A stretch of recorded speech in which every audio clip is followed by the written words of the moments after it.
Thank you, Mr Acting Deputy President. It's also a great pleasure to rise to support this particular piece of legislation and associate myself with the comments of my colleague Senator Fawcett, who was right to say it is extremely important that we maintain the competitiveness and cost-effectiveness of our university sector if we wanted to maintain its position as a very attractive place for international students to come to study.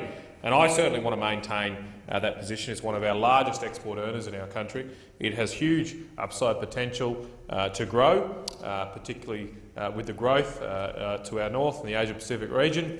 Like many of our export industries, it stands in a uniquely geographically determined area that can benefit from the rise of Asian countries and Asian nations and the increasing numbers in the Asian middle class. And of course, many of those people, as they go into the middle class, are no different than Australians. They want a better education for their children, they want a better future for their grandchildren, and they will look to other areas of the world to make sure that they can receive the best education possible so that they can live up to that potential.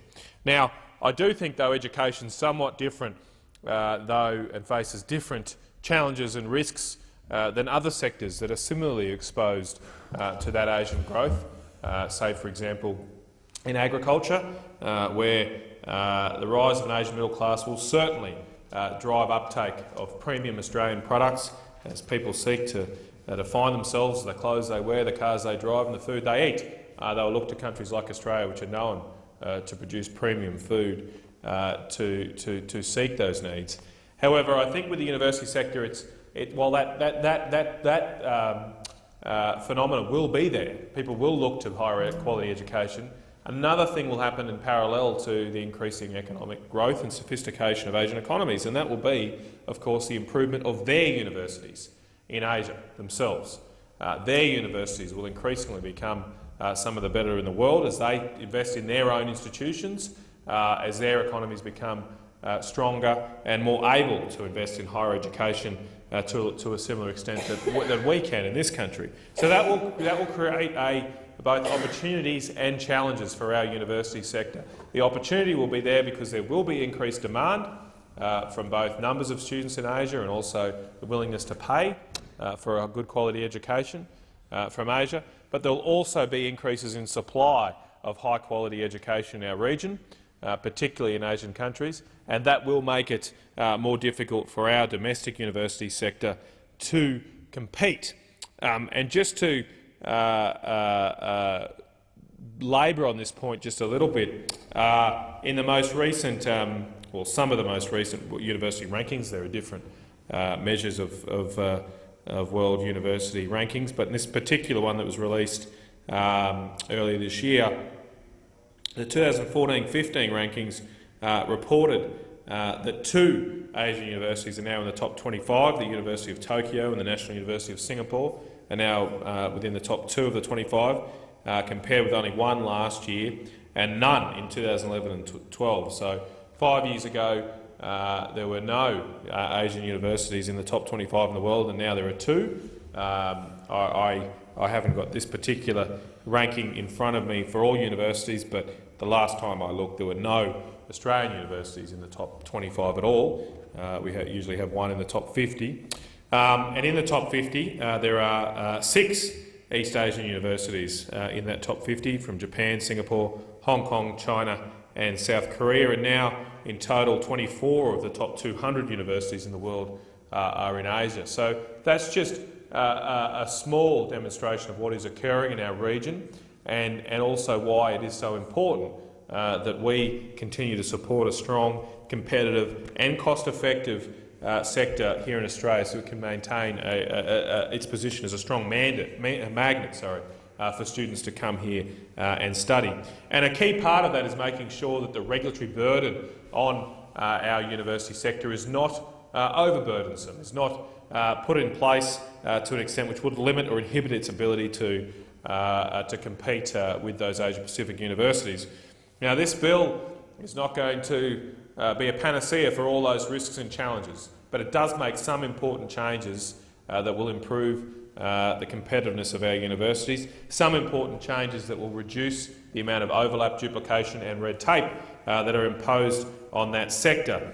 And Senator Fawcett has usefully outlined what some of those changes will be, but they basically, to put them in context, stem from changes to the broader regulation of our higher education sector in about 2012. By 2012, the Commonwealth Government had set up two agencies, the Australian Skills Quality Authority and the Tertiary Education Quality Standards Agency, to provide overall regulatory oversight over the quality and standards of our tertiary sector. And it was an important development to make sure those standards were maintained across the country. Those standards were in place for all students, well, for domestic students, but of course had an impact on the quality and standards of university courses for all students around our country. However, what has happened, because we lifted the bar, if you like, on the standards and oversight for domestic students, it hasn't been aligned with the regulatory standards we had in place for overseas accreditation. And this is what this bill seeks to align. The education services for overseas students had different regulatory standards and different agencies, or does have different agencies that cover that sector, and this bill seeks to align those with the higher domestic standards we now have in place. So, for example, we will allow only one designated agency to be, or designated agencies to be in charge of both overseas and domestic students' accreditation, and that will become those two agencies I mentioned, the TEXA and the ASQA. We will allow the internal appeals processes of those bodies to deal with any complaints that may arise from the teaching of overseas students, instead of having to go to the more costly and convoluted administrative appeals tribunal. That will save red tape and costs. We will allow the minister to direct TEXA and AQSA in regards to the accreditation arrangements for overseas students, just as it can at the moment for, just as the minister, can for domestic students. And we'll also expand the functions of the Tuition Protection Service, the functions of the director of that service, which is in place to help protect overseas students and the quality of their studies. Now, I would say all of those changes would appear to be supported by the opposition, or at least in the recently tabled Senate committee report into this bill. They do not see opposition from Labor senators on that committee, and I welcome that support. The Greens, unfortunately, in their dissenting report have rejected all those changes and haven't proposed any alternative scheme. The Greens have harped back to the fact that a lot of these things were put in place in a 2009 review conducted into the sector and conducted into making sure that there were high standards for overseas students. What they have ignored is that since that time, since 2009, we've put in these other agencies, AQSA and TEXA, to improve the standards of domestic arrangements. So we've somewhat brought the domestic standards and obligations up to what was deficient for overseas students. So there's no need now for specific overseas student regulations, and that's something that I welcome that the opposition has accepted. The review that has led to these changes in this bill was actually commissioned in May 2013 by the then Labor government. It obviously didn't report until after the election, and this bill seeks to put in place some of the recommendations, although further consultation was conducted on those recommendations, and we've now got this bill. So largely supported by the two major parties in this place, is a constructive attempt to streamline regulations in this sector.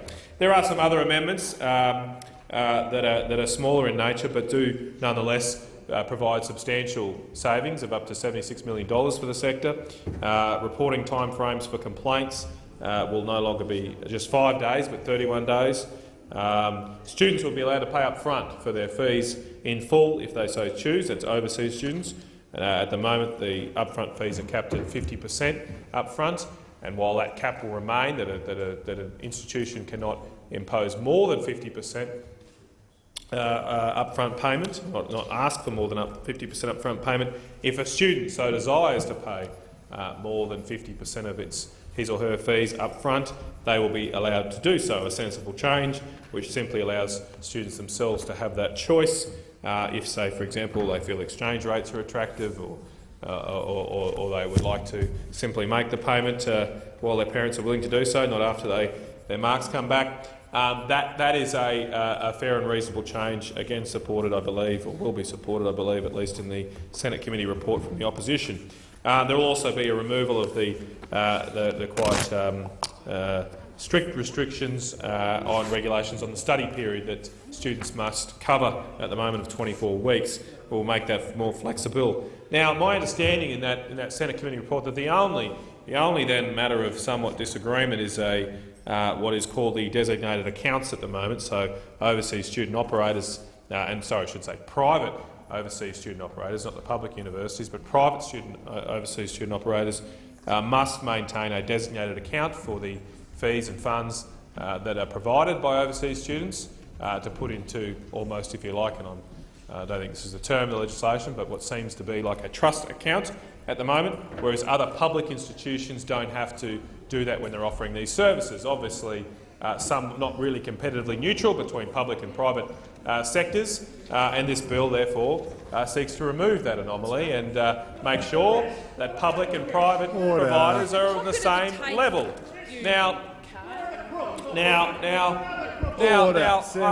Through you, Mr Acting Deputy President, the problem with the Labor Party sometimes they see crooks everywhere, and they just want to put regulation up on everyone, including the people doing the right thing. Why should we seek to impose more regulations on those providers doing the right thing, rather than clamp down on those doing the wrong thing? That's what we should be doing. We should be focusing on those people and rooting out those people that do the wrong thing, not putting up the costs for our entire university sector. And that is what they are proposing to do, Mr Acting Deputy President. They are ignoring the fact that we have increased standards in the university sector since 2009. They are ignoring that the vast bulk of our education providers actually have a good name and providing good services. And by opposing this motion, they are dragging our sector, our tertiary education sector, through the mud by saying somehow there are sharks everywhere. What kind of message does that send to overseas students? And yes, Senator Sturry, you know a lot about sharks, I know. But why? What sort of message is that sending? What sort of message is that sending when most of our providers, most of our education providers do the right thing, provide excellent services, and we should get behind and support a more streamlined regulatory structure for the tertiary education. Thank you, Senator. At being 2 p.m, the time for debate is interrupted. We move to questions.